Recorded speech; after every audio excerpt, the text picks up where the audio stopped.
সিজদায় গেছি, পায়ের নিচে জায়নামাজ, তাও গরম মানে না। তার নিচে দিয়েছি জুতা, তারপরেও গরম মানে না। কপালে যাওয়ার পরে মনে হলো ফোসা পড়ে গেল। উঠার পরে সবাই তো তাড়াহুড়া করতেছে। আরে আমার পায়ের নিচে জায়নামাজ, আমার পায়ের নিচে জুতা, তারপরে আমার পায়ে গরম লাগে। আর আমার নবীর সাহাবীদেরকে কালেমা গ্রহণ করার জন্য এই পাথরের মধ্যে চিৎ করে শুয়ে রেখে বুকের উপরে পাথর জমাই দিয়েছে। আমার নবীর সাহাবীদেরকে পাগলা উটের পিঠে বেঁধে এই মক্কার অলিগলিতে টেনে নিচ্ছিড়ে বেড়াইছে। এই জায়গাতে তাদের বুকের উপরে পাথর চাপায় আগুনের মধ্যে দিয়ে দিছে। তাদের রক্তের বিনিময়ে ইসলাম পাইছি। বলেন তো ভাই, আমরা যে মক্কা শরীফে আসছি, এই মক্কা শরীফে হজ করার জন্য আসছি। হজ তো কাবা ঘরেই হওয়ার কথা, আল্লাহর ঘর কাবা। আপনাকে আল্লাহ রাব্বুল আলামিন খানায় কাবায় না রেখে আপনাকে আল্লাহ রাব্বুল আলামিন মিনার প্রান্তরে কেন আনলেন? কেন মিনার পয়দানে আমরা কেন আসলাম? অন্তরটা অনুভূতির জাগ্রত করেন। আমি আপনাদের কাছে কোনো উদাহরণ দিতে চাই না, একটা উদাহরণ দিতে চাই। নিজের বিছনার দিকে তাকান, বিছনার মাপটা হাত দিয়ে নেন, লম্বায় কতখানি, পাশে কতখানি, একটু মাপ নিয়ে দেখেন।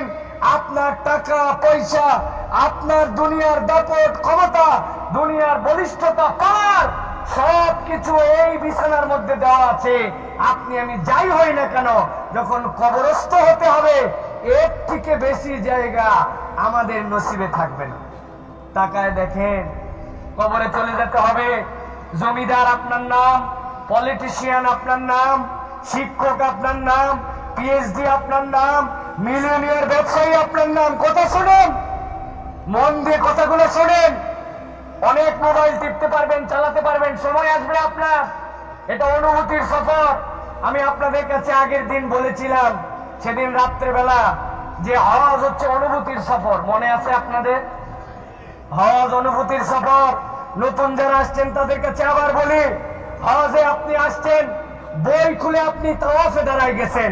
তাওয়াফের প্রথম চক্করের দোয়া, দ্বিতীয় চক্করের দোয়া, তৃতীয় চক্করের দোয়া দেখছেন আপনারা ভাই?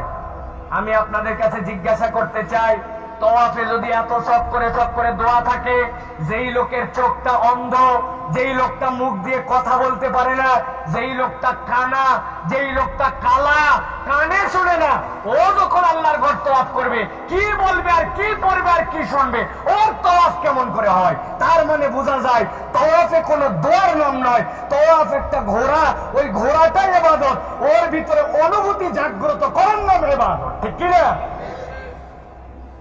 আপনি আমি আল্লাহর ঘরের পাশ দিয়ে ঘুরছি, অনেকেই তো বলে, আরে খানায় কাবার পাশ দিয়ে ঘুরতে ঘুরতে বিরক্ত ধরে গেল, কত ঘুরবো? কারণ ও অনুভূতি জাগ্রত কেমনে করতে হয়, ফিলিংসটা সে বুঝে নাই। আমি আপনাদের কাছে বলতে চাই, খানায় কাবা হচ্ছে আপনার আমার জন্য এক্সরে পেপারের মতো। এখানে অনেক ডাক্তার আছেন, আপনারা এক্সরে পেপারে কি দেখায়? হাতটা ভালো আছে, কিন্তু কোথায় জানি ধাক্কা লাগায়া ভিতরে ফ্র্যাকচার হয়ে গেছে, ব্যথা বাহির থেকে বোঝা যায় না, ধরতে চাই ধরতে পারে না। ডাক্তার বলে এক্সরেতে যা, যাওয়ার পরে আলট্রা ভায়োলেট রেডিয়েশন ওই জায়গাতে আসে, আসার পরে একটা ফিল্মের মধ্যে আপনার হাত উঠে যায়, দেখে এই হাড্ডির সাথে ওই হাড্ডি বাঁকা হয়ে গেছে। ডাক্তার দেখে বের করে দেয়, এখন অপারেশন লাগবে নাকি ওর প্লাস্টার লাগবে নাকি ব্যান্ডেজ লাগবে।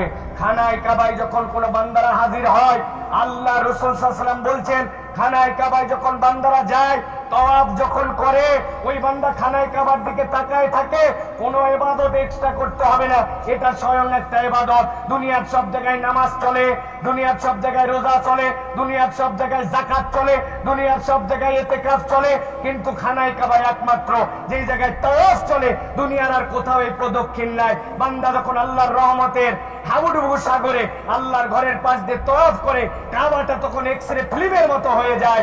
আপনার গুনাহগুলো আল্লাহর রহমত দিয়ে কাবার মধ্যে প্রতিবিম্বিত হয়। বান্দা যখন ঘুরতে থাকে আর আল্লাহর মহত্ব বর্ণনা করতে থাকে, রুকনে ইয়ামানিতে যখন আসে, আসার পরে যখন বলতে শুরু করে, রব্বানা আতিনা ফিদ দুনিয়া হাসানা ওয়া ফিল আখিরাতি হাসানা ওয়া কিনা আযাবান নার। আদম আলাইহিস সালাম থেকে মুহাম্মদ সাল্লাল্লাহু আলাইহি সাল্লাম পর্যন্ত যত পয়গম্বর ছিলেন, তাদের দাওয়াত ছিল লা ইলাহা ইল্লাল্লাহ। আর আদম আলাইহিস সালাম থেকে যত পয়গম্বর, মুহাম্মদ সাল্লাল্লাহু আলাইহি ওয়াসাল্লাম পর্যন্ত ছিলেন, তাদের মৌলিক দোয়া ছিল রব্বানা আতিনা ফিদ দুনিয়া হাসানা ওয়া ফিল আখিরাতি হাসানা।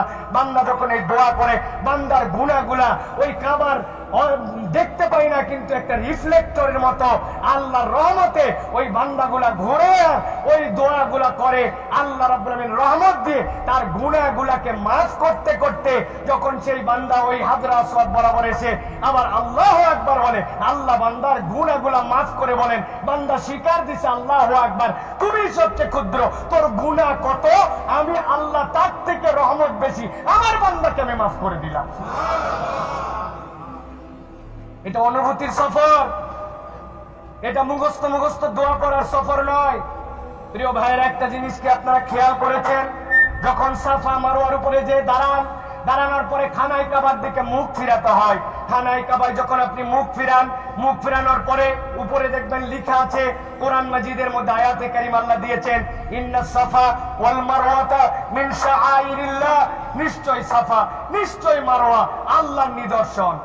পড়ছি তো অনেকবার, কিন্তু একটু অন্তর থেকে অনুভব জাগ্রত করেন, মনটা একটু নরম করে দেন, একটু ভাবার চেষ্টা করেন। আপনি আমি আল্লাহর কোরআনের প্রতি বিশ্বাস এনেছি, এই বিশ্বাস আমরা আল্লাহ রাব্বুল আলামিনের আল্লাযীনা ইউমিনুনা বিল গায়ব ওয়া ইউকিমুনাস সালাহ, এই বিশ্বাসটা আমরা গায়বের প্রতি বিশ্বাস করে কোরআন যে আল্লাহ সত্য, এটা অটোমেটিক বিশ্বাস করছি, ঠিক কিনা? কিন্তু প্রিয় ভাইরা, আপনি এতদিন প্র্যাকটিক্যাল বিশ্বাস বুঝেন নাই, আপনি থিওরিতে বিশ্বাস করছেন, কিন্তু আপনি কল্পনা করেন কিয়ামতের দিনে কোরআনুল কারীমের মধ্যে আল্লাহ রাব্বুল আলামিন বলেছেন, এই উম্মতকে আমি আল্লাহ সকল উম্মতের জন্য সাক্ষ্য হিসাবে দাঁড় করাবো। এই উম্মত সকল উম্মতের সাক্ষ্য দিবে কিভাবে?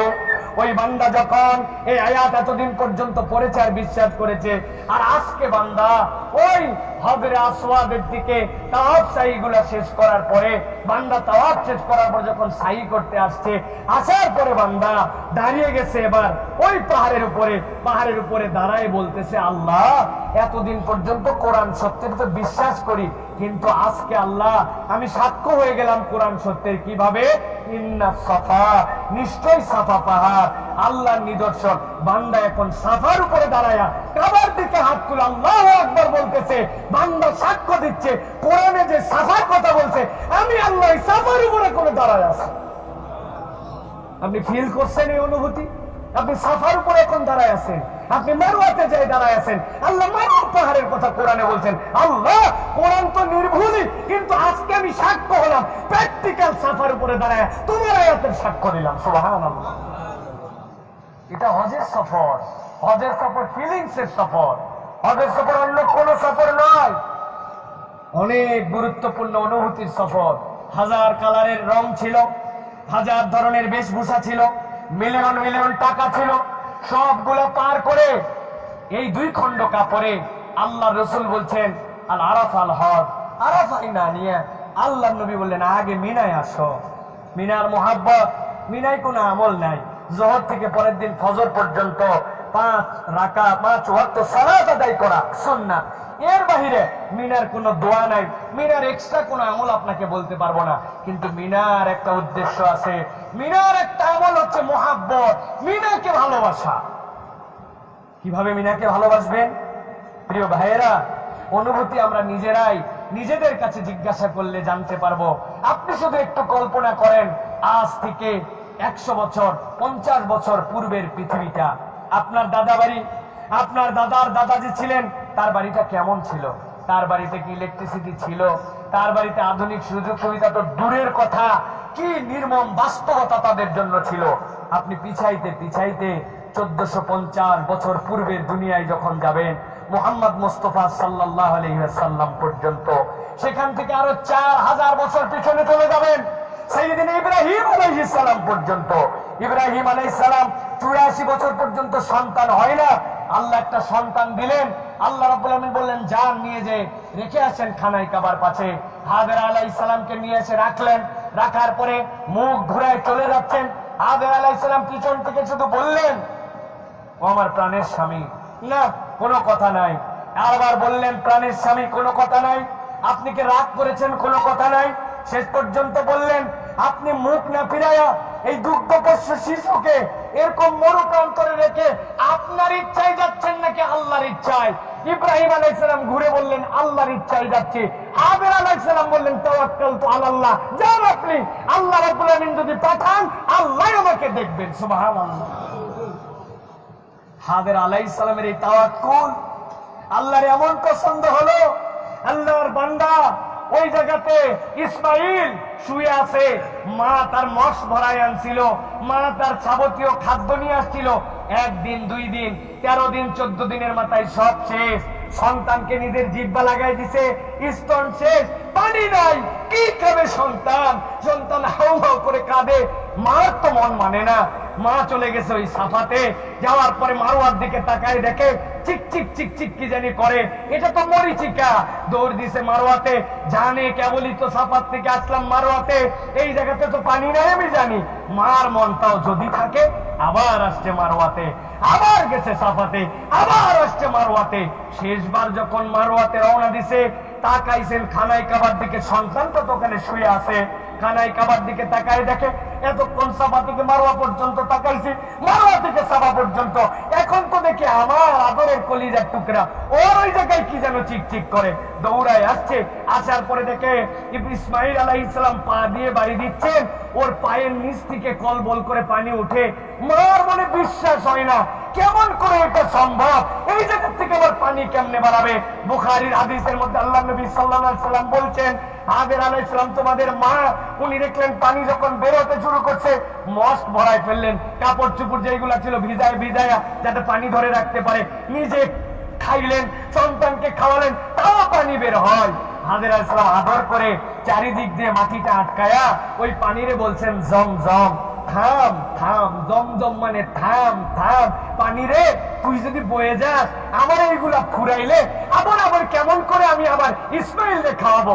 আমার নবী বলছেন, হাজের আলাইহিস সালাম ওই দিন যদি ওই পানিকে বাদ না দিতেন, বুখারীর হাদিস, তাহলে ওই পানি ওখানে কূপ হতো না, কিয়ামত পর্যন্ত ওটা ঝর্ণা হয়ে যেত। সুবহানাল্লাহ। কি তাওয়াক্কুল আল্লাহর প্রতি, আল্লাহর প্রতি তাওয়াক্কুল। এই কিচ্ছা শোনানোর জন্য আল্লাহ মক্কায় আপনাকে আনেন নাই, আল্লাহ নিয়ে আসছেন, বান্দা তুই তাওয়াক্কুল করবি আমার উপরে। এই তাওয়াক্কুল শেখানোর জন্য সাফা মারওয়ায় হাজারের মতো তোরে দৌড়ায় নিলাম। আর দৌড়ানোর সময় তোরে তো আমি উন্নত প্যাকেজ দিলাম, ওই যেইটুক জায়গায় ধরে ধরে যাস ওই জায়গায় কি বলিস? রব্বিগফির ওয়ারহাম ওয়া আনতা আ'আজ্জুল আকরাম, আয় আল্লাহ আমারে ক্ষমা করো, আমারে মাফ করে দাও, তুমিই তো মহান। আল্লাহ বলেন ওই মক্কা থেকে তোরে বের করে আনলাম তাওয়াক্কুলের প্র্যাকটিস করায়, যা এবার মিনাই যা। ইসমাইল বড় হলো, আল্লাহ রাব্বুল আলামিন নির্দেশ দিলেন জবাই করে ফেলেন তাকে। স্বপ্ন আসলো আল্লাহর নবীর ওহীতে, সাথে সাথে সন্তান হিসেবে বললেন টেনশন করেন না, আমারে শোয়াই দিবেন, আপনি দেখবেন ইনশাআল্লাহ আমি সাবেরদের মধ্যে শামিল থাকবো। পৃথিবীর সকল সন্তানের শিক্ষা আছে এর মধ্যে। নবী আলাইহিস সালামরা যে পিতামাতার আনুগত্য করেছেন, এখান থেকে আমাদের শিক্ষা আছে। আমাদের যাদের পিতামাতা বেঁচে আছেন, আমরা তো বলি বাপরে ভালোবাসি, বাপের কথা শুনি, বাপের কথা এমন শোনা শুনি যতক্ষণ পর্যন্ত আমার স্বার্থের সাথে যায় ততক্ষণ বাপের কথা শুনি, আমার স্বার্থের সাথে না গেলে আমার বাপের কথা আমি শুনি না। এইরকম সন্তানই আমরা। অথচ তিনি কিরকম কাঠ হয়ে গেছেন, টেনশন করতে মানা করছেন, জবাই করে দেন, রাজি আছি। নবীরা সবচেয়ে বড় উৎকৃষ্টতা দিয়েছেন যে কিভাবে পিতামাতার অবিডেন্ট হতে হয়, এটা শিক্ষা। আল্লাহ মিনায় আপনাকে আমাকে হাজির করে নিয়ে চলে আসছেন। আসার পরে আল্লাহ বলেন প্রস্তুত হইছিস বান্দা, তোরে তাওয়াক্কুল শিখালাম, নিয়ে আসলাম মিনার মধ্যে এক পোশাকে, রেডি? হ্যাঁ, আল্লাহর বান্দারা এখন রেডি। কোন দিকে যাবে? আল্লাহর ক্ষমা ভিক্ষার জন্য আরাফাতের ময়দানে রওনা হবে। কি বলতে বলতে যাচ্ছে? লাব্বাইক আল্লাহুম্মা লাব্বাইক, লাব্বাইক লা শারীকা লাক লাব্বাইক, ইন্নাল হামদা ওয়ান নি'মাতা লাকা ওয়াল মুলক লা শারীকা লাক। বিশ্বাস করেন প্রিয় ভাইয়েরা, এটাই হচ্ছে মুসলমানদের একদম কিয়ামত পর্যন্ত এটা মুসলমানদের জাতীয় সঙ্গীত। এই সঙ্গীতের থেকে দামি কোন সঙ্গীত আল্লাহ রাব্বুল আলামিন ঈমানদারদেরকে দেন নাই। আপনি বলছেন লাব্বাইক, আল্লাহ আমি হাজির হয়ে গেছি, আল্লাহ তুমি না আমার মতো অধম, আমার মতো গুনাহগার, আমার মতো জাহান্নামের দিকে ধাবমান বান্দারে তুমি ডাক দিছো, আমি কি আসার যোগ্যতা রাখি? ইব্রাহিম আলাইহিস সালামকে আল্লাহ বলছেন ওয়াজিন ফিন নাস, মানুষের মধ্যে আপনি হজের ঘোষণা দেন। ইব্রাহিম আলাইহিস সালামের ঘোষণা, আর আল্লাহর বান্দা আমি 5000 অলমোস্ট বছর পরে আমার মতো ওই রাজশাহীর কোন চিপার গ্রামের, ওই নওগাঁর কোন চিপার গ্রামের, ঠাকুরগাঁয়ের কোন জায়গার, চিটাগাংয়ের কোন জায়গার, কক্সবাজারের কোন জায়গার, মেহেরপুর, নাটোর, আমাকে আল্লাহ তুমি 6500 কিলোমিটার পার করে এখানে হাজির করছো। আল্লাহ আমি হাজির আছি। আল্লাহ আল্লাহ বলছেন বান্দা যখন বলে আমি হাজির আছি, কেবল এইটুকুই বলে শেষ করে না, বান্দা বলে লাব্বাইকা লা শারীকা লাক, এমন রবের কাছে হাজির যার কোনো শরীক নাই। ভালো করে বোঝেন, তালবিয়ার ওই 3টা কথা বুঝলে আরাফাতে যাওয়া লাগবে না, আল্লাহ এখানে আপনাকে মাফ করে দিবে। আরাফাতে যায় খালি আপনি হোয়াইট হয়ে যাবেন। আল্লাহ বলছেন আল্লাহ তোমার কাছে হাজির, কোন 3টা সাক্ষ্য নিয়ে হাজির? আল্লাহ রে আমি একটা সাক্ষ্য তোমাকে দিচ্ছি, ইন্নাল হামদা, আল্লাহ দুনিয়ার যত প্রশংসা সব তোমার। আল্লাহ বিশ্বাস করো, এতদিন উমুকের তেলবাজি করছি, তুমুকের প্রশংসা করছি, কারণে অকারণে উমুকের কথা তুমুকের কথা বলছি। আমার স্যার না থাকলে হতো না, মামা থাকলে হতো না, উমুকে ছিল বলে, মন্ত্রী সুপারিশ করছিল বলে, উমুক ব্যবসা প্রতিষ্ঠান দাঁড় করাইছিলাম বলে, উমুকে আমাকে মাথায় বুদ্ধি দিয়েছিল বলে, বৈষয়িক কারণে এগুলা বলছি আল্লাহ। কিন্তু সকল প্রশংসার শ্রেষ্ঠ প্রশংসা তো আল্লাহ তোমার কাছে। আল্লাহ দুনিয়ায় কত আপনার আমার মতো চোখওয়ালা, কানওয়ালা, নাকওয়ালা মানুষ ঘুরে বেড়ায়, ওই পাবনা মেন্টাল হাসপাতালের মধ্যে ঢুকায় রাখছে, মাথার ব্রেনের মধ্যে থেকে একটা তার খালি এদিক ওদিক হয়ে গেছে, দেখতে চোখ আছে, হাত আছে, নাক আছে, উল্টা পাল্টা একটু কথা বলে জন্য তারে আর কেউ মানুষ বলে না, নাম দিছে তার কি? কথা বলেন না যে কি নাম তার? চোখ নাক কান থাকার পরে আল্লাহ আমারে তুমি সুস্থ রাখছো। আল্লাহ অতএব ইন্নাল হামদা, আজকে বললাম সব প্রশংসা তোমার। আল্লাহ আল্লাহ হয় না, আমার মন ভরে না। আল্লাহ ইন্নাল হামদা ওয়ান নি'মাতা, যাবতীয় নিয়ামত তোমার। আল্লাহ আমার প্রতি যে অনুগ্রহ রাজি, এই অনুগ্রহ রাজি কল্পনা করতে পারবো না। লাস্ট 1 বছর আমি অনেক জায়গায় বলছি, এই যে মোবাইল ব্যবহার করি আমরা, একটা মানুষ প্রত্যেক দিন মোবাইলটা 270 থেকে 330 বার অন অফ করে। আপনার 5000 মিলি অ্যাম্পিয়ারের ব্যাটারি, আপনি 24 ঘন্টার মধ্যে চার্জ না দিলে আপনার পকেটের মধ্যে মোবাইল ডাকা শুরু করে, কত কত কত কত করে। ব্যাগ আপনি বের করে দেখছেন এটা চার্জ 9%-এর নিচে নেমে গেছে, আপনি সাথে সাথে চার্জ দেওয়া লাগে কিনা ভাই? 270 থেকে 330 বার খুলতেই আপনার চার্জ শেষ, আপনার মোবাইলের 5000 মিলি অ্যাম্পিয়ার ব্যাটারি শেষ। কিন্তু আপনি কি জানেন আপনি ইন এভরিডে কতবার আপনার এই চোখের পলকটা ফেলেন? কোনোদিন আপনি আমি কল্পনা করি নাই। মেডিকেল সায়েন্স যারা জানেন তারা জানেন, একটা মানুষ প্রত্যেক দিন 23,000 বার তার চোখের পলক ফেলে। সুবহানাল্লাহ বলবেন না? কোনোদিন চার্জ দেওয়া লাগছে, চার্জার খোঁজা লাগছে? আল্লাহ অন্য আমাতা, যাবতীয় নিয়ামত তোমার। এরপরে বলছেন আল্লাহ 3 নম্বর আরেকটা স্বীকৃতি তোমাকে দিতে চাই, লাকা ওয়াল মুলক, যত ক্ষমতা, ক্ষমতার যা উৎস সব তোমার থেকে। আল্লাহ দুনিয়ার কেউ প্রকৃত ক্ষমতাওয়ালা নয়, তুমি সেরা ক্ষমতাওয়ালা। এইটা বলার পরে আল্লাহকে বলছেন আল্লাহ আমার মন ভরে নাই। আল্লাহ লাকা ওয়াল মুলক লা শারীকা লাক, আল্লাহ এই হামদে, এই নিয়ামতে, এই রাজত্বে তোমার কোনো শরীক নাই। আগেও বলছি শরীক নাই, শেষেও কোনো শরীক নাই। এই সাক্ষ্য দিতে দিতে বান্দা যখন মিনা থেকে আরাফাতের ময়দানে যায়, জাওয়াল যখন হয়ে যায়, সূর্যটা মাথার উপর থেকে হেলে যায়, যাওয়ার পরে আরাফাতের ময়দানে বান্দা হাজির হয়। আমার নবী বলছেন আরাফাতে যাওয়ার পরে বান্দা বলতে শুরু করে, এই স্বীকৃতির ওখানে সমাপ্তি দেয়, লা ইলাহা ইল্লাল্লাহু ওয়াহদাহু লা শারীকা লাহু লাহুল মুলকু ওয়া লাহুল হামদু ওয়া হুয়া আলা কুল্লি শাইইন কাদির। আল্লাহ তুমি ছাড়া কোনো ইলাহ নাই, তুমি ছাড়া কোনো মালিক নাই, তোমার কোনো শরীক নাই। আল্লাহ আমি আজকে তোমার বান্দা হিসেবে স্বীকৃতি দিতে আরাফাতে আসছি। আল্লাহ নবী বলছেন ওই ময়দানে আল্লাহ তার বান্দাদেরকে মায়ের পেটের থেকে বের হওয়ার দিনে যেরকম তার আমল নামায় সওয়াবও ছিল না, গুনাহও ছিল না, নিষ্কলুষ ছিল, আরাফাতে বান্দাকে আল্লাহ এরকম বানায় দেন। সুবহানাল্লাহ। বলেন আমাকে একটু বুঝায় দেন, আপনি মক্কায় আসার পরে কি এমন আমল করছেন? একটা রোজা এখন পর্যন্ত রাখতে পারি নাই, শরীরের পায়ের ব্যথার জন্য বাড়িতে তাহাজ্জুদ পড়লেও এখানে আসে নফল তাওয়াফ, নফল তাহাজ্জুদ পড়তে পারলাম না, এক্সট্রা দোয়া পড়তে পারলাম না, একটু কোরআন শরীফ পড়তে পারলাম না। কি আমল করছেন বলেন? বলেন বরং উল্টা অতিরিক্ত কিছু কাজবাজি করছি, বরং এখানে যেগুলো ওখানে করতাম না এখানে করছি আমরা, এরকম কাজ হয়ে গেছে। যেই রাগ বাড়িতে হতো না সেই রাগ করছি, রুমের সেটিং নিয়ে মনের বিরক্তি। হ্যাঁ, আমার মতো লোকের তুমি মূল্যায়ন করলে না। বাড়িতে আমার দেশে আমার অবস্থা জানো কিনা, এই আমিত্ব বিসর্জন দেওয়ার জন্য এসে শয়তান চামে চামে আপনার এটা আরো জাগাইছে, বরং আরো বেশি কিছু গুনাও করছি আমরা। ভাই রাগ করতেছেন আপনারা? রাগ করেন একটু, আল্লাহর রাস্তে একটু রাগ করেন। এত মাটির মানুষ হয়ে যান না, নিজের উপরে রাগ করেন। কিছুই করতে পারি না আমি, কেন বলতেছি? কিছুই করতে না পাওয়ার পরে আল্লাহ মাফ করতেছেন একটা কারণে, বান্দা অনুভূতির সফরে আছে, বান্দা সাক্ষ্য দানের সফরে আছে। বান্দা সালাত হয়তো কম পড়তেছে, রোজা হয়তো রাখে নাই, নফল তাওয়াত করে নাই, কিন্তু বান্দা স্বীকার দিচ্ছে লাব্বাইক আল্লাহুম্মা লাব্বাইক লাব্বাইকা লা শারীকা লাকা লাব্বাইক ইন্নাল হামদা ওয়ান নি'মাতা লাকা ওয়াল মুলক লা শারীকা লাক। বান্দা ফিলিংসের সফরে ছিল, তাওয়াফ করছে, সাই করছে, বান্দা জমজম খাইছে, বান্দা কাবা করে গেছে, আল্লাহর দিকে তাকাই থাকছে, চোখের পানি ফেলছে, আর বারবার বলছে পারতেছি না কিছু আল্লাহ রে, আরো করা উচিত, পারতেছি না আল্লাহ রে। এই অনুভূতি নিয়ে নিয়ে মিনায় আসছে, ড্রেস অনেক ছিল, আল্লাহ নবী যেটা দেখাই গেছেন ওইভাবে পরে আসছে, আরাফাতে হাজিরা দিয়ে দিছে। আল্লাহ বলছেন এই অনুভূতির কারণে আমার বান্দাকে আমি মাফ করে দিলাম।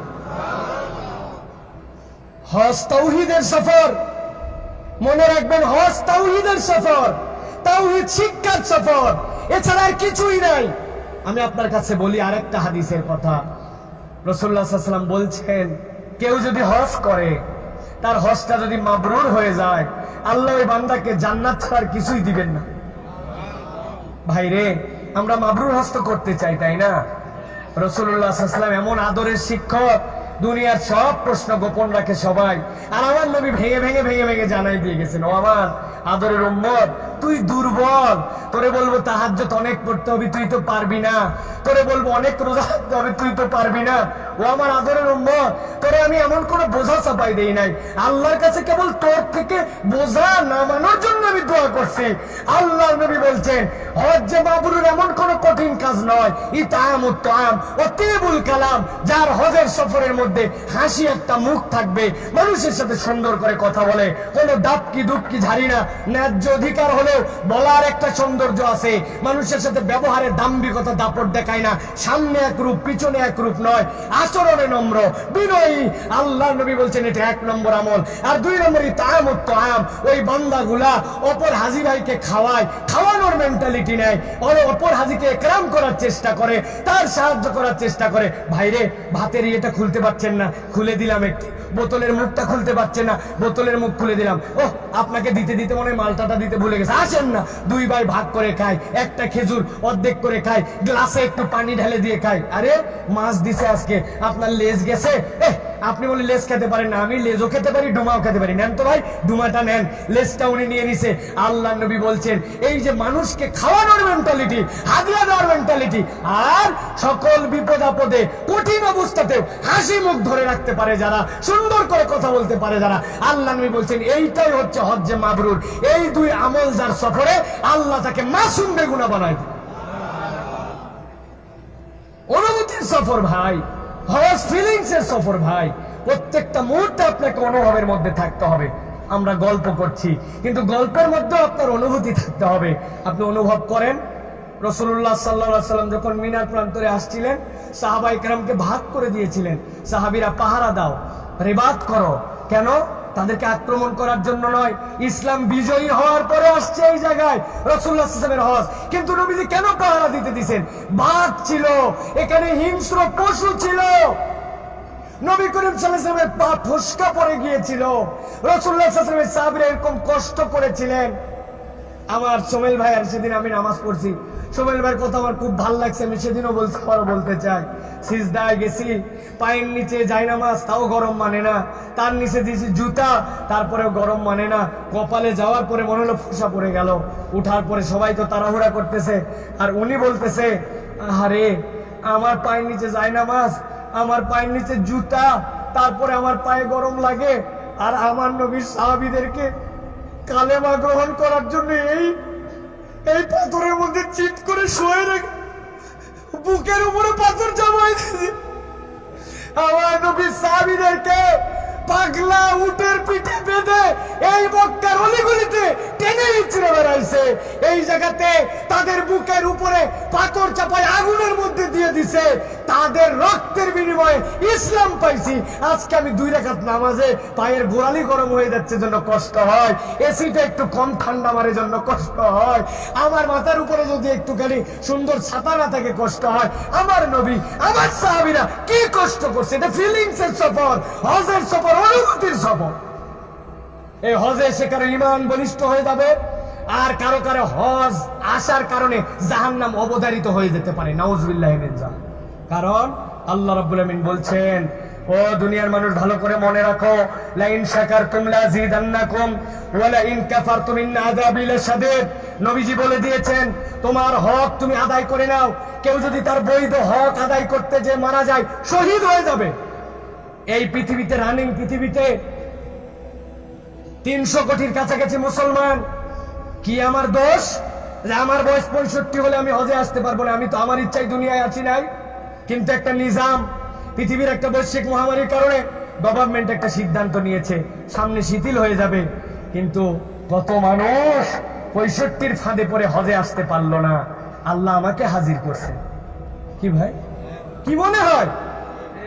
হ্যাঁ, 2 বছর চাচা ট্রাভেলসের মধ্যে 16-17 জন লোক মারা গেছে। এরা হজ করার জন্য পাসপোর্ট জমা দিয়েছিল, আসতে পারে নাই। আল্লাহ আমাকে হায়াতে রেখে হজে আনছে। আল্লাহু আকবার। মুফতি খলিল চাচার সাথে ফোনের সময় কান্দে কান্দে বলছে, বাপ খালি মক্কা শরীফ নিয়ে যে আমাকে ফেলে দে, আমি রাস্তায় শুয়ে থাকবো, তাও আল্লাহর ঘরে আমার নিয়ে আসছে। আমার আর কোনো চাহিদা নাই, আমার তো যোগ্যতা নাই। আল্লাহ আমাকে হাজির করছে। আপনার টাকা আপনাকে আনে নাই, আপনার পাওয়ার আনে নাই, আপনার আগে রেজিস্ট্রেশন করে রাখা আনে নাই, আপনাকে আল্লাহ দয়া এখানে আনছে, ঠিক কিনা? আর কোন মেহমানকে যখন কেউ ডাকে নিয়ে আসে, দুনিয়ার মেজবানের যে খাসলত হোক না কেন, আমার আল্লাহ সবচেয়ে বড় মেহমান। তার তো খাসলতের কম না যে তাকে বিমুখ করায়া, সুন্দর না খাওয়ায়া তাকে বিদায় করে দিবেন। আমার আল্লাহ আপনাকে আমাকে ক্ষমা করার জন্যই আনছে, ঠিক কিনা? বিশ্বাস করেন, বিশ্বাস করেন, এটা অন্তরের মধ্যে বিশ্বাস করেন। রাসূলুল্লাহ সাল্লাল্লাহু আলাইহি ওয়াসাল্লাম বলছেন, হাদিসে কুদসির মধ্যে আসছে, আমি আমার বান্দার কাছে তার জন অনুযায়ী, আমার বান্দা আমার ব্যাপারে যে ধারণা করে, আল্লাহ তার বান্দার ব্যাপারে তাই। আপনি আল্লাহর ব্যাপারে ধারণা করেন, আমার আল্লাহ আমাকে মাফ করে জান্নাতে দেওয়ার জন্যই আনছে, ঠিক কিনা? ধারণা করেন, এটা মনের মধ্যে গেঁথে নেন মনের মধ্যে। আমার আল্লাহ আমাকে মাফ করে জান্নাতে দেওয়ার জন্যই আনছে আমার আল্লাহ। প্রিয় ভাইয়েরা, এই সফরে মিনার তাবুতার ট্রেনিং সেন্টার। তোমার দাপট এই যে, এই 3.5 হাত, পাশে 1 হাত 6 আঙ্গুল, এই তোমার ট্রেনিং নাও। কাপড়ের কাপড় পরে আছো, জীবিত মুর্দা। আপনি মরে গেলে, আমি এখন পর্যন্ত আমার 10-12 জন সাথীকে কবর দিছি এই মক্কাতে। মিনার তাবুতে ঢুকেই মারা গেছে এক ভদ্রলোক। আহা, সারা এতে হাজিদের গোরস্থানে নিয়ে গেছি। চাচা ছিলেন, ধোয়ানোর পরে মুখটা খুলে, পাটা খুলে কবর দিচ্ছে। আবেগে ভুলে গেছি, কিরে সব সময় মুখ ঢাকায়া, পা ঢাকায় কবর দেই, এই লোকের মুখ খোলা, পা খোলা কেন? আমার মাথায় হাত দিয়ে আদর করে বলতেছে, হাজি তুমি কি জানো না, উনি এখনো ফরজ তোয়াফ করতে পারে নাই। ফরজ তোয়াফ মানে হজ শেষ হয় নাই, আরাফা পার করছে, নিয়ত করছে, কিন্তু ফরজ তোয়াফ না শেষ করলে তে মুখ ঢাকতে পারবে না, পায়ের পাতা আবৃত করতে পারবে না। ও এই লাব্বাইকের হালতে মুখ খুলে, পা খুলে আল্লাহর দরবারে গেল, হাসরের ময়দানে লাব্বাইক বলে আল্লাহর কাছে উঠল। এরকম হাজিদেরকে কবর দিয়ে দিছি আমরা। এরকম আল্লাহ ট্রেনিং দিচ্ছেন, এই মিনা বড়াই করো না, সব বিলীন করে দাও। কিসের ফুটানি, কিসের আমিত্ব? হজের সফর আমিত্ব বিসর্জনের সফর, মানুষের সফর। কিন্তু আমরা তো দেখতে পাই, একটু খোঁচা লাগলেই মেসের কাঠের মতো আমরা জ্বলে উঠি। জ্বলে উঠে না? বাপরে বাপ, তওয়াফ করার সময় পায়ের নখের মাথা দিয়ে খোঁচা লাগছে, এখানে বলে কিছু বললাম না, চিনিস? বা কি দাপট, খানায় কাবাই কিছু বললো না। দেশে চেয়ারম্যান 3 বারের, অমুক তমুক, হ্যান ত্যান। আপনি আমি আমাদের সকলের মধ্যে আছি। হ্যাঁ, আমি সাইফুল্লাহ, বিরাট কিছু হয়ে গেছে। বাপরে, আমি ঢাকার খতিব, বাবা আল্লাহ বলতেছে বেটা আমল নামা পার করে ওই ইয়েতে যাওয়ার, হাসরের ময়দানে জান্নাতে যাওয়ার আগ পর্যন্ত আম্বিয়ায়ে কেরাম পর্যন্ত ইয়া নাফসি করবে, আর তুমি তো কে? হ্যাঁ, তুমি তো কে? কিসের দাপট? এইগুলা বিসর্জন দেওয়ার জন্য আসছি। সুতরাং কনসেপ্টটা মক্কা মদিনায় থাকা পর্যন্ত মাথায় রাখবেন। হজ অনুভূতির সফর। কিসের সফর বলেন? কিসের সফর? ফিল করবেন, ফিল ফ্রম ইউর হার্ট। আল্লাহ রাব্বুল আমিন এই অনুভূতি করতে করতে আমাদেরকে যেন আল্লাহর কবুলিয়াতের দরজাটা দান করে দেন, বলেন আল্লাহুম্মা আমিন। আর প্রিয় ভাইরা, মিনার একটা আমল আছে এখনের থেকে বেশি গুরুত্বপূর্ণ আসার পরে। আল্লাহ কোরআনে বলছেন, ইযা আফাদতুম মিন আরাফাতিন, যখন তোমরা আরাফাত শেষ করে ফেলবে। আরাফাত শেষ করার পর মুজদালেফায় যাব আমরা আগামীকালকে রাত্রে। মুজদালেফায় অবস্থান করলাম, আল্লাহ তোমার মাফ নিলাম। এখান থেকে ট্রেনিং নিয়ে গেছিলাম আরাফাতে, আরাফাতে যাই তুমি মাফ করে দিলে। আল্লাহ বললাম দেখি তো, মাফ যে করে দিলাম এটা পরীক্ষা দিত। মিনাই তো ছিল একটুখানি জামা কাপড়, চাদর, বিছানা, এসি। আজকে মাফ করার পরে পরীক্ষা দিবি, আজকে পাথরের উপর শুয়ে যাবি। আল্লাহু আকবার। বান্দা যায় শুয়ে গেছে, আল্লাহ আমি আজকে কোনো বিছনা খেতাই নাই, আজকে পাথরের জমিনে শুয়ে গেছি। এরপরে ফজরের ওয়াক্ত হবে, ফজরের নামাজ পড়ে নেবেন। নামাজ পড়ে সূর্যোদয়ের আগেই বের হয়ে যেতে হবে। ফজরের নামাজ যেখানে পড়বেন, পড়ে দাঁড়ায় যায় আল্লাহর কাছে দোয়া করবেন। এটা একটা দোয়া কবুলের অন্যতম মক্ষম সময়। মুজদালেফায় ফজরের নামাজ, এরপরে রওনা দিয়া আবার আপনি মিনায় চলে আসবেন। আসার পরে মিনার থেকে জামারায় পাথর নিক্ষেপ করতে যাবেন। পাথর নিক্ষেপ করার পরে কুরবানি করবেন, চুল ছোট করবেন, হলক করবেন। এরপরে আপনি হালাল সুন্দর করে নতুন আবার পোশাক পরে নিলেন। আপনার সুন্দর নতুন পোশাক যেন আপনাকে একটা মানুষে রূপান্তর করে। আল্লাহ আপনাকে আমাকে মানুষ করে পাঠিয়েছেন। আল্লাহ কোরআনুল কারীমের মধ্যেও বলেছেন যে আমি তোমাদেরকে উত্তম জাতি করেছি, উত্তম মানুষ করেছি আমি তোমাদেরকে, আমরা যেন মানুষ হতে পারি। কনসেপ্টটা হজ থেকে নেবেন। অনুভূতি দিয়ে আল্লাহ আপনাকে আমাকে মানুষ বানাতে চান। কেউ কেউ আমি অহংকার দিয়া পশুর থেকে নিকৃষ্ট হয়েছিলাম, কেউ বা বাহাদুরি দিয়ে আল্লাহর গোলামির থেকে নিজেকে বের করে নিয়েছিলাম, কেউ বা হারামের জিন্দেগি দিয়ে আল্লাহর ফরমা থেকে নিজেকে সরাই নিয়েছিলাম। আবার ওই বিকাম এ হিউম্যান বিং, আমরা আল্লাহর বানানো আদর্শ সৃষ্টি মানুষ হয়ে গেলাম। এই মানুষত্বটা যেন বাকি জীবন আমরা ধরে রাখতে পারি, এটাই হচ্ছে আমাদের জন্য দায়িত্ব। প্রিয় ভাইরা, কিছু বাহ্যিক পরিবর্তন আমাদের দরকার। প্রিয় ভাইরা, যে পরিবর্তনগুলো আমাকে সাক্ষ্য দিবে যে আমি এটা চেঞ্জ হয়েছি। অনেকেই আপনারা জানেন যে আমাদের অনেকে মুখে দাড়ি রাখি, অনেকে রাখি না। এগুলো খুবই সাংঘাতিক বিষয়। হাজিদের জন্য দাড়ি না রাখা অবাস্তব কল্পনা। দুনিয়ার যত পয়গম্বর আসছেন, 1,24,000-এর উপরে দুনিয়ায় যত সাহাবায়ে কেরাম ছিলেন, নবীজির 3 লক্ষাধিক সাহাবী ছিলেন যারা নবীজিকে ঈমানের উপরে দেখেছেন, ঈমানের উপর মৃত্যুবরণ করেছেন। একজনের দাড়িহীন ছিলেন না। আপনি কেমন হাজি যে আপনি দাড়ি বাদ দিয়ে চলবেন? আবার অনেক বড় আমল। আমার আব্বার একটা কথা বলবো। আব্বা আমাকে বলছিলেন, মক্কায় আসছে একজন, আসার পরে দোকানদারের সাথে কি নিয়ে কথা কাটাকাটি হয়েছে। বাংলা ভাষী লোক, দোকানদার ঠিকঠাক মতো বুঝাতে পারে না, ও বোঝে না, হাজার হাজার লোককে ডিলিং করতে হয়। বিরক্ত হয়ে দোকানদার বলছে, যাও আমার দোকান থেকে বের হয়ে যাও। ওই লোক রাগ করে বলছে, মক্কার যত পোলাপান সবগুলো বদমাইশের বাচ্চা, বদমাইশ। আপনারা কেউ তো খারাপ বিহেভ করলে আপনি এটা বলতেই পারেন, তাই না? কিন্তু আমাদের মুখের কথা, মা ইয়ালফিযু মিন কাওলিন ইল্লা লাদাইহি রাকিবুন আতীদ, আমাদের মুখের কথা বড় সাংঘাতিক। ওই রাত্রেবেলা নাকি ওই হাজী সাহেব স্বপ্নে দেখছে, কে জানি তার কণ্ঠে বলতেছে, আমি মুহাম্মদুর রাসূলুল্লাহ বলছি। হাজী সাহেব রাগ করে বলছেন কথাটা, কিন্তু মক্কার যুবকরাই সব খারাপ, যুবকের বাপ সহ খারাপ। আমিও তো মক্কার যুবক ছিলাম।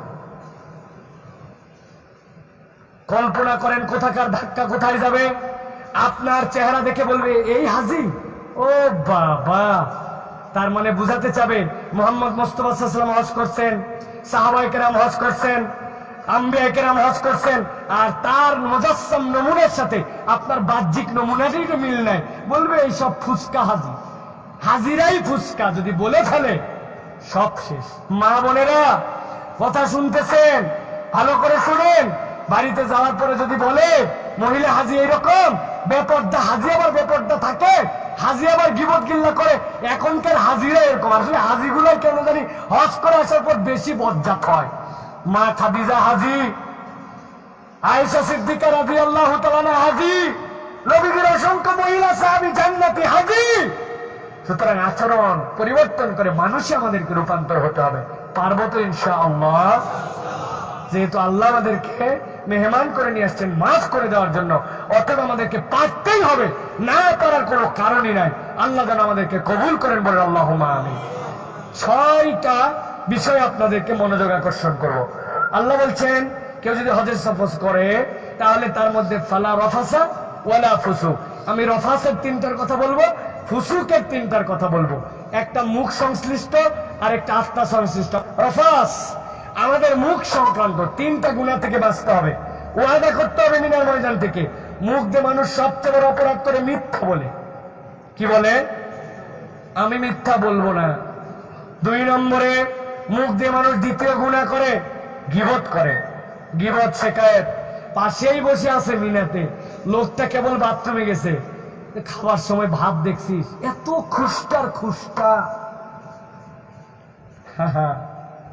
লোকটা অপরাধ ঠিকই করছে, খাওয়ার ম্যানার হয়তো জানেন না ভদ্রলোক, কিন্তু লোকটা বাথরুমে যাওয়ার সময় আপনি যে বলছেন যে লোকটা কি খুস্টার খুস্টা, খাওয়াও জানে না, তার বৈধ অপরাধ তার পিছনে বলার কারণে মরা ভাইয়ের গোশত খাওয়ার গুনাহ আপনি আপনার আমলনামায় যুক্ত করছেন।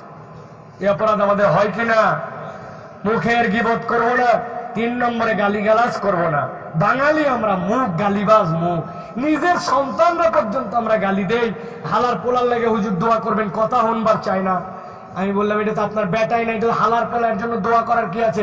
কয় হুজুর কয়ে হালাইছে, আসলে হালার পোলা না, এটা আমারই পোলা। তো নিজের ছেলেকেও হালার পোলা বলে, আদর করে নাতি নাতনিকে হারামজাদা বলে ডাক দেয়, কথায় কথায় বন্ধুরে শালা সম্বন্ধী বলে সম্বোধন করে। এখন পর্যন্ত আমাদের মাথা গরম হয়ে গেলে নিজের স্ত্রীকে পর্যন্ত গালি দেয়। এই তবিয়ত আমাদের আছে কি নাই? আপনার বাংলাদেশের না নাইজেরিয়া? বাংলাদেশ তো নাকি? আমরা একই দেশের লোক ভাই। তাহলে আমরা এই 3টা মুখের গুনাহ ত্যাগ করব। বলেন মিথ্যা। 1 নম্বর কি? মিথ্যা বলবো না, গীবত করব না, গালি দিব না। চেষ্টা করবো তো ইনশাআল্লাহ। বলে আল্লাহ কবুল করুক। আরেকটা হচ্ছে ফুসুক, অন্তর সংশ্লিষ্ট গুনাহ। অন্তরের গুনাহ মুখে বলা লাগে না, অন্তর সংশ্লিষ্ট 3টা গুনাহ। একটা হচ্ছে হিংসা। কি? হিংসার একটা থার্মোমিটার দেয় আপনাদেরকে। হিংসা কেমনে বুঝবেন? অপরের কল্যাণে আপনার অন্তর জ্বলে। এখানে অনেকগুলা হাজিদের গ্রুপ লিডার আছে একই অঞ্চলের, কি কাজ করে না করে কিচ্ছু না, যোগ্যতা নাই, 21টা হাজি ম্যানেজ করছে। আর এত কিছুর পরে আমার 17টা গ্রুপ লিডার। হিংসা কথা বলেন, আছে কিনা? হিংসা, অপরের কল্যাণে অন্তর জ্বলে। মূর্খ শুরু করে ছেলে পেলেরা বিশ্ববিদ্যালয়ে চান্স পেয়ে বিদেশে যায়, শেষ করে ফেললো। দেশটার মধ্যে কিচ্ছু নাই আর দেশে, আপনার জ্বলে, ভিতরে জ্বলে না? এর নাম হিংসা। হিংসা সব ধ্বংস করে দিবে, সব শেষ করে দিবে। হিংসা করা যাবে না। 2 নম্বরে বিদ্বেষ করা যাবে না। কি করা যাবে না? বিদ্বেষ। অপরের কল্যাণে আপনি কেবল হিংসাই করেন না, তার ক্ষতি হোক, তার ধ্বংস হোক, তার কামনা করেন। এই চরিত্র কোন মানবীয় চরিত্র হতে পারে? কুনতুম খায়রা উম্মাহ উখরিজাত লিন-নাস, উত্তম মানুষই বানানো হয়েছে আমাদেরকে। কি জন্য? Because we have so many somethings we have owned. আমাদের অল্প কিছু জিনিস আছে যেটা আমাদের পার্সোনাল। আমাদের পার্সোনাল বলে কিছুই নাই। আল্লাহ বলেন উখরিজাত লিন-নাস, তোমাকে মানুষের জন্য বানানো হয়েছে। সুতরাং আমি মানুষের উপকারের জন্য এসেছি, মানবতার জন্য আসছি। এই গেল 2 নম্বর, হিংসা বিদ্বেষ। আর 3 নম্বর হচ্ছে তাকাব্বুরি। কি ভাই? অহংকার আর তাকাব্বুরের মধ্যে একটু পার্থক্য আছে ভাই। অহংকার অনেক সময় অনেক কিছু দিয়ে মানুষ করে, কিন্তু এই তাকাব্বুরিটা অহংকারের আরো টপ লেভেল। নিজের মধ্যে একটা হামবড়াই ভাব, আমার যা আছে তাই নিয়ে আমি একটা বিরাট। হিংসা গেল, বিদ্বেষ গেল, অহংকার করে। আল্লাহর রাস্তে এই অহংকার আমিত্ব বিসর্জন দেওয়ার জন্য আমরা আসছি। আমরা যেন অহংকারী না হয়। আমার 5 বিঘা জমি, আমার 2টা ছেলে প্রতিষ্ঠিত হয়ে গেছে, আমার একটা অবস্থান তৈরি হয়েছে। আগে মানুষের দোকানে কাজ করতাম, এখন দোকানদার নিজেই হয়ে গেছি। কত ধরনের অহংকার যে আমাদের জীবনে আছে। আরো 5 জন হাজি স্পঞ্জ কিনছে, আপনিও স্পঞ্জ কিনছেন, আমারটা স্টেপ ফুটওয়ার থেকে। ওরে পরে আরাম ভাই, অনেক দাম দিয়ে কিনা ভাই, দাম শুনতেই চাইনি, মুখ দিয়ে ভরভরায় বাড়ায় গেছে। হাত দিছে হয়তো একটু জামার কাপড়ে, ভাই 950 টাকা গজ। ও বাবা, শুনতেই চাইনি, ওনার মন থেকে আগেই বাড়ায় গেছে। আমাদের আছে কিনা ভাই? আছে। একটা একটা একটা করে ধরাই দিলে আমাদের জীবনে আছে। অতএব রফাসের সাথে সংশ্লিষ্ট 3টা গুনাহ করব না, মিথ্যা, গীবত, আর কি বলছি আপনাদের জন্য, গালি, আর বলেছি হিংসা, বিদ্বেষ, অহংকার। আমরা এইখান থেকে আল্লাহর কাছে মিনা থেকে প্রতিশ্রুতি দিতে পারি যে আমার সাধ্যের মধ্যে এগুলা বাদ দিব, পারবো ইনশাআল্লাহ। কথা বললেন না যে পারবো ইনশাআল্লাহ, পারবো ইনশাআল্লাহ।